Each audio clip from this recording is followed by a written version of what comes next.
Hello, everyone. Welcome to our weekly discussion series that is hosted by the Chaldean Cultural Center. I hope that everybody had a wonderful Christmas and New Year. This segment, as all our segments, it's in collaboration with University of Michigan, Detroit chapter, Unique Voices in Films, and CMN TV. And today we have a special guest who has done incredible work in preserving the Aramaic language. Professor Geoffrey Khan of Cambridge University is here with us. And welcome, Professor. Thank you so much for joining us today. Thank you. We are delighted to be here. Well, I first was introduced to Dr. Geoffrey Khan when we were working earlier in 2019 on a project to help preserve the Aramaic language. And I found enormous information that he had provided, including articles. And I learned through this process that you've been very involved in this for over 20 years now. So can you share your background on how you got involved in this journey? Well, I was born in north of England, a place called Middlesbrough. And as a teenager, I was very fascinated by languages in general. And I come from a very medical background. My father and my uncle were trying to encourage me to go into medicine, but I had my heart set on studying languages. So they used to say to me, you know, to study medicine is important to save lives and things like that.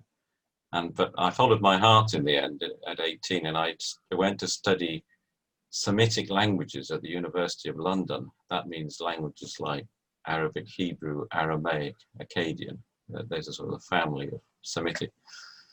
But these were ancient languages, essentially. I mean, those are the languages I studied.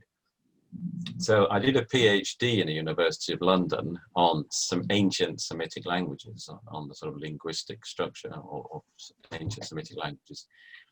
But then shortly after that, I met some Aramaic-speaking Christians in London from Karakosh.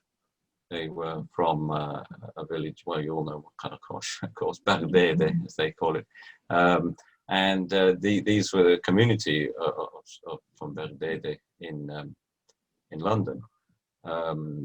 And that really kind of changed my life, because I suddenly realized in front of me was speakers of an ancient language, you know, whose roots go back to antiquity, you know, whose language has really been almost unknown to scholarship. I mean, if you studied at university, you would be studying these ancient classical languages, such as ancient Syriac, for example, or other forms of ancient Aramaic. But here in front of me was living speakers of a living language.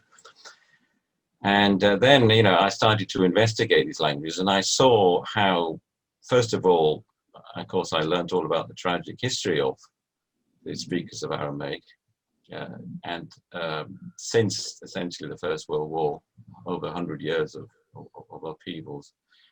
And this was, of course, when I started working, this was before Islamic State had come onto the scene, but that still, we'd had the Anfal campaigns in Iraq and things like that, which had displaced so many communities. But then I saw how incredibly rich and diverse Aramaic is in terms of its spoken dialects, because it's important to recognize how many dialects there are. There are over 100 dialects of Aramaic spoken in Iraq, Western Iran, and used to be spoken in southeastern Turkey. Now, that diversity is a reflection of the antiquity of these spoken dialects. Because when you get a lot of dialectal diversity, it shows that the language has been there for hundreds of years. And I like to compare it to English dialects. If you come to England, you know, the different regions have a different dialects. I mean, they're beginning to sort of get leveled a bit now, but certainly some years ago, there was multiple dialects. Whereas in the United States, I mean, it's essentially uniform English. I mean, there's a different pronunciations. If you're in Texas, you'd speak rather different from. Right, it's just mostly like an accent that's different, Right. not the words, yes.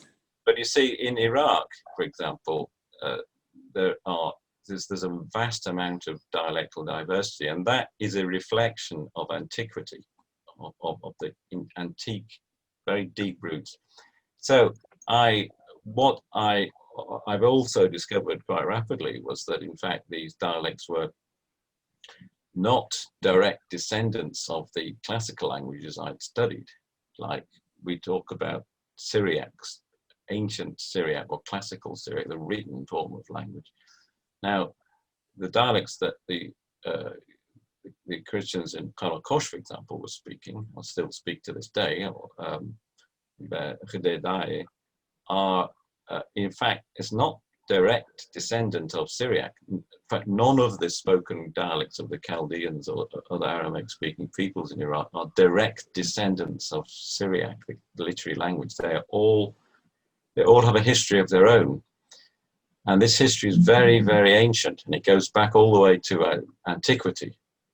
So it's had this parallel history with the literary language, and it's only now surfacing, as it were, in a sort of these vernaculars. And in some respects, the spoken dialects are even more, you can say typologically, they're more ancient than these classical literary languages, like the Ghidai, for example, have a form of dialect which has more ancient structures in it than Syriac. And it preserves all kinds of ancient words, like words which go all the way back to Akkadian, for example, like in Ghidai, and also elsewhere in the Mosul Plain, they have these words like billa, used for a door, outside door. Now that goes all the way back to Akkadian. It's, Abulu in Akkadian. And Ghidai talk about, they have this sort of storeroom in a house, and it's called Bakhshime, and that goes back to an Akkadian word, Bit Khashimu. And so I saw how antique these dialects are, but I also saw how endangered and how they are, and this is because of all the upheavals. And the fact is that so many of the communities have been forced out to migrate, and this has meant that a lot of the communities mix together, which can cause a loss of the dialect, but also they can cause the fact that they're displaced from their original culture, from their original way of life, has meant that certainly a lot of the words, a lot of the vocabulary of these dialects are being lost. For example, the words which are used in traditional agriculture in the villages in Iraq, for example, are simply forgotten, because if you come to America or England or whatever, and you're living in a city, you're not going to use a plow. Or, these farmers, they would know all the names of all the parts of the plow, and they'd know all the names of the plants. And a lot of these are ancient words. I found Aramaic-speaking Christians who were sowing rice, for example, up in the north of Iraq, in this north of Ahmadiyya, in a place called Barwa.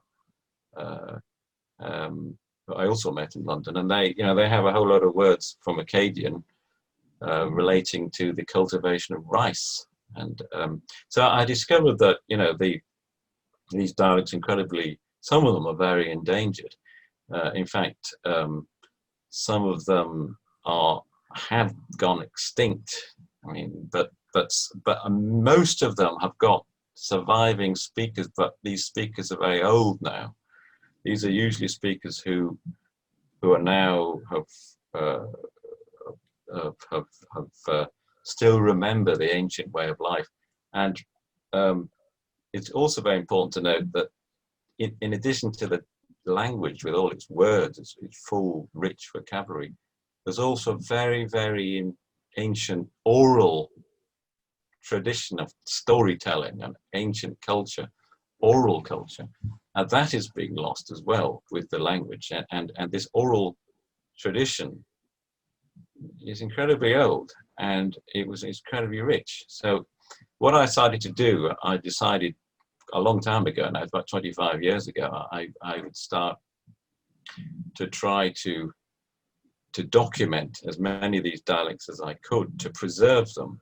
And I felt I wanted to preserve them for various reasons. First of all, I felt there's something I felt very strongly, emotionally, I wanted to help the people who speak the language, because I felt that they had undergone such suffering, you know, over the last 100 years, and they were losing their culture, and this was causing I could see how loss of a culture, of which language is the kind of the core, loss of your ancestral language can cause a considerable trauma.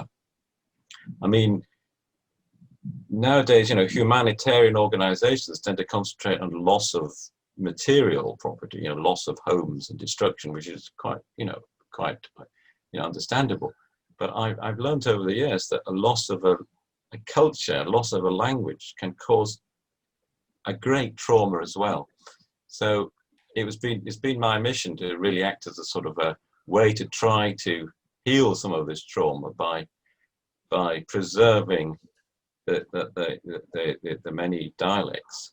So, I mean, that has been one of my strongest motivations as a way to sort of, and I began to realize that, you know, my father and uncle used to say to me, you know, you need to become a doctor to do good to humanity. I feel that you can do good to humanity in other ways. You can actually help heal cultural trauma, and I think that's one of my motivations. But yeah, I have to say also, of course, I'm very interested as an academic in the language in a far more general way, because it's important to know that these dialects are important not only to the communities. I mean, they're important to the communities for their cultural heritage and their identity, but they're incredibly important for humanity in general, because each dialect has something very unique about it, and each dialect is a sort of unique part of human language in general. So, you know, every time you lose a dialect of Aramaic, you lose a part of human language. And you lose a part of humanity, because again, as I said, the language is a core of humanity, I'm saying, core of human civilization, core of human culture, I'd say. And so if you're losing every dialect of every language that gets lost, you lose a part of that human culture. So I think one can't just simply say it's only, you know, it's only a concern of communities who speak the dialects. It's also important for, you know, for a wider sort of humanity. So and for the study of human language, because this is what I've been doing a lot of my work has been involved with finding structures in these dialects, these details which are unique to human language, and helping us understand how human language in general works. So those are some of the motivations I've had, and sort of briefly what I've been doing. You know, I listened to an interview that you did, and you did talk about trauma, explaining how that's associated with, you know, the loss of the language, how it creates trauma, and maybe having even to have to leave and not be able to communicate in our native language for a lot of the people, especially the elderly. But one thing that was so touching is the story that you shared of talking to a woman in her 90s that you met. I don't remember where it was, but you said that she was so fragile, and so you were asking her if it's okay to ask her questions. That was instability, yes. Her reaction, and she looked at you, and she held your hand or your wrist. I'll tell you that story. I mean, that was... Please tell me, because I was, you know who, I saw my mother, I saw my great aunts, and I saw all the elderly in our family responding in that way. So please share that story, because to understand how powerful the healing element of this. Yeah, I mean, that's one of the most emotional part of sort of experiences I've had in my fieldwork. Because of course, you see, when I started working on these dialects about 25 years ago, I started doing fieldwork across the whole world because I was looking at the diaspora of Aramaic speakers, you know, in North America, in Australia, and across Europe. But I also did some fieldwork in the Caucasus because there are a number of Aramaic speaking communities in particularly Tbilisi area and Georgia. And there is a small community, for example, of Christians who are Chaldeans actually, who speak originally from the town of Salamas in northwestern Iran. And they migrated into Tbilisi in the 19th century, a lot of them already, some of them very beginning of the 20th century. But their dialect has been, it's become very endangered because they have essentially mixed with people from Urmi, actually, and so their dialect is virtually extinct in its pure form. But I'd heard that in Georgia, in Tbilisi, there were a few speakers left. So some years ago, I went to Tbilisi and I met the head of the community there. And he said, as far as he knew, there were 3 women left who could speak the language, the dialect purely. And, or 3 people. One of them had just had a stroke, unfortunately, a man, and he couldn't speak. So that was, unfortunately, he'd already lost his language. There was another woman an old woman who lived alone, but she had a whole lot of dogs who kept barking, so I couldn't record her at all. She was very scared of burglars. So, but anyhow, so the third person I was brought to, which turned out to be the best speaker, she was a little old lady about in the late 90s, a very small, frail lady, and I went walking down. I was taken into this large sort of Soviet-style apartment block, and she opened the door, and she looked incredibly frail. And we sat down at the kitchen table, and she poured some tea, and her hand was shaking like this, and then she sat down. And I realized, she didn't have much strength. And this is often the case that, when I interview people, I realize when you're very old, I'm always a bit concerned about exhausting people. So I said to her, can I just ask you a few questions about your language? And I don't want to exhaust you, just a few small questions. And, she kind of, this little hand came over and grabbed my wrist like this, and she looked at me in the eyes, and she said, "Biqir," which in her dialect is, "Baqir," or, ask in her dialect. And she said she wanted me to ask her everything I wanted, because she wanted to tell me everything, because she wanted me to preserve it for the future generations, her grandchildren and great-grandchildren. She wanted me to preserve it. So, after about sort of 20 minutes, I said, are you tired? And she her hand kept holding my wrist, and she said, ask again, ask everything you want to ask. So, we were there for about 2 hours. She was holding my hand, and she was she answered all my questions. She wouldn't stop. I was getting tired, I remember. But she just, at that moment, I felt that this, this woman has come to the end of her life. She wanted to she had a heritage, she had a legacy, but she didn't know who to leave it to. She didn't know how. Well, she didn't know who to. It wasn't so much she didn't know how to leave it to. She didn't know how to actually give it to her to later generations, because otherwise it would just disappear with her. So she had this incredible energy. When you were telling me, when I heard you talk about how she responded to that, it's because, a lot of the minorities, they have gone through so much oppression and persecution, and most recently, the massacres that have happened, the genocides. So when there is that opportunity to be heard, it's the opportunity that they haven't been given. And they carry a lot of pain because they haven't expressed it. So sometimes you see it in their faces. You know, they're tired, and there's something so deep within them that goes back generations. So they're not just expressing their story, but from generations before, that they haven't been able to express because of the fear. I was born in Baghdad. You know, I wasn't, we just visited in the villages, but I grew up even with that fear of just not saying anything, not mentioning, not asking questions.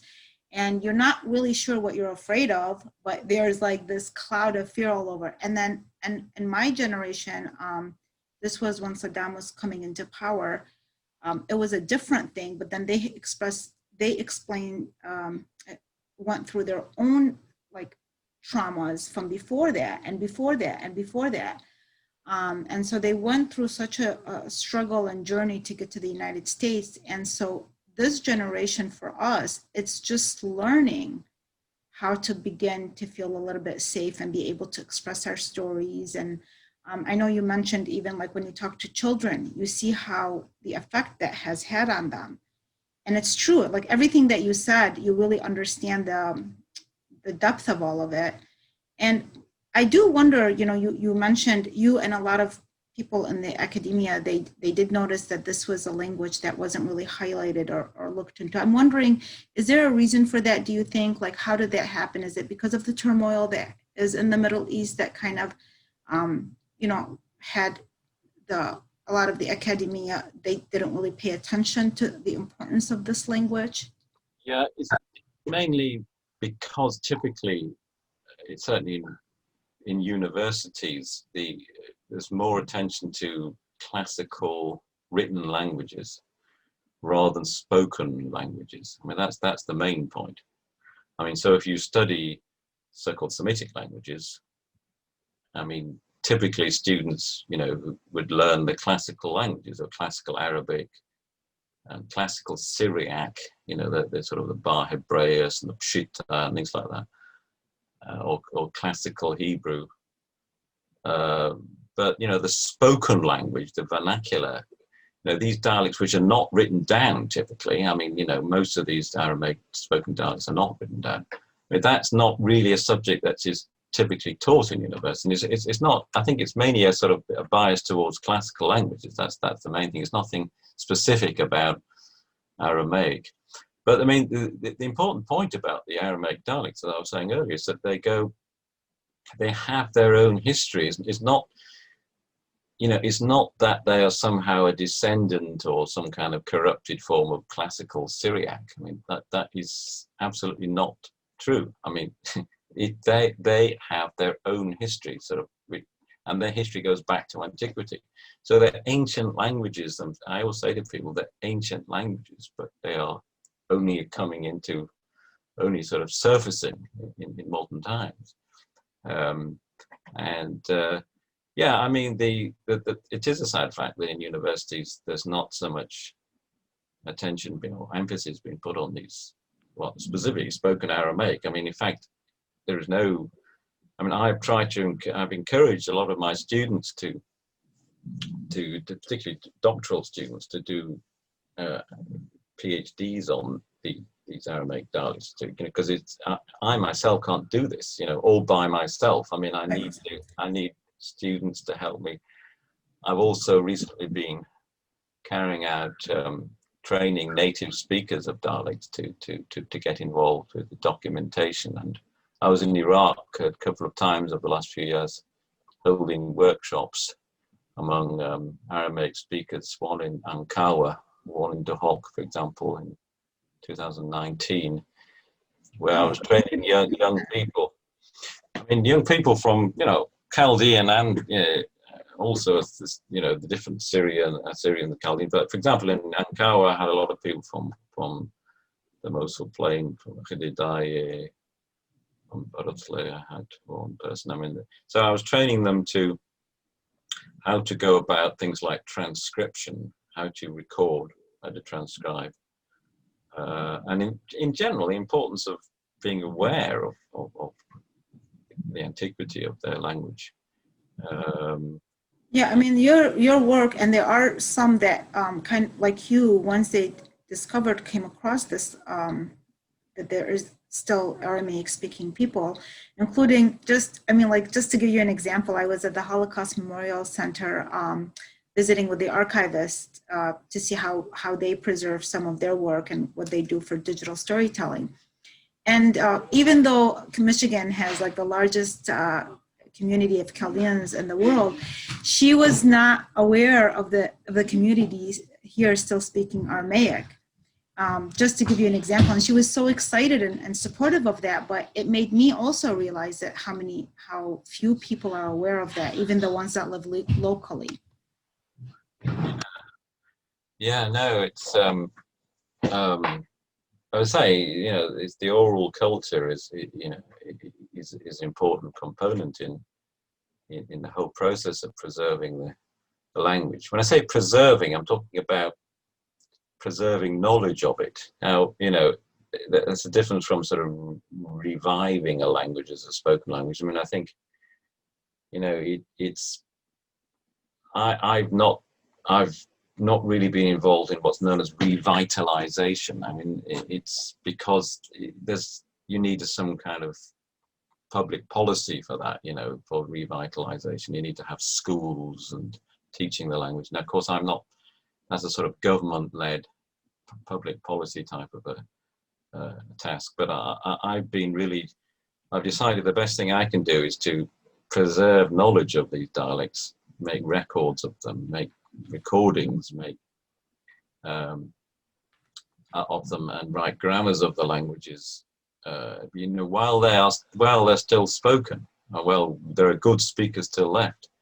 And by the way, just recording somebody is very important, but to preserve the language, you need to process it. You need to write what's now full grammar and dictionary. Now, you can imagine it's a massive task, and there's, you know, nearly 100 dialects. So this is a massive undertaking. But I mean, I myself and my students, we've been trying to do this over the last 2 or more decades, and we are building a website where we're going to try. Yeah, I was going to ask, is there you're building a website right now? Yeah, well, we've had one, but we're now kind of like improving it. Unfortunately, it's off. It's not quite online yet. It keeps going off and on. But we hope within the next couple of months we'll have it up and running again, where we're going to have uploaded lots of our recordings of different villages. So, you know, you'll be able to click on a village and what do you have a name for it? Like if we want to revisit that at some point. Yeah, I mean, I can. Well, it's. I don't know if I can just spell it out. It's well, I can send it in the chat. Do you want me to send it in the chat? Okay. Can I send I wanted the audience to be able, I can put the name, because this is recorded right now, so I can also include it. Let me see. Wait a minute. We would love to visit that. That's one thing. I mean, it sounds like you've done it. If I send this in the chat to everyone, is that right? No, you know, this is live right now. So let me see if I can get it. Hang on. We are. Send it to me. Yeah, you can send it to me, and then oh, there it is. Yes.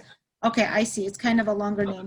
So you might find it's down at the moment, but I'm hoping certainly shortly it'll be available for. Okay, so in the future, this is what this would be in the future, this is going to be the link. Yeah. As you're building. Okay. Well, we really appreciate all the work that you've done. I mean, however it starts, it's important that it has been very helpful for us, even like I said, as we are doing our own project. I know even in the few minutes that I talked to you before the interview, you were very helpful. This is a really great beginning to help to document, and also, who knows, I mean, it inspires revitalizing the language, or at least for our children to be inspired to know that there is this kind of interest in the language, and you know, professors such as yourself, and who are in a position to help continue this somehow, or to inform people about it, are, I feel like once they recognize it, then they do a great, incredible job in helping document and bring awareness to it. So thank you so much for all your work. And we look forward, to see what other works as we will view the link and everything like that and the videos that you post. We look forward to the work that's going to be coming out in the future. Right. Well, thank you very much, William, and best of luck with your own projects and your museum, which is Thank you. Thank you very much. Thank you everybody for watching. This will be recorded so you can watch this again. Incredible information, and we're very grateful for Dr. Khan's work for preserving the Aramaic language. Good. Okay.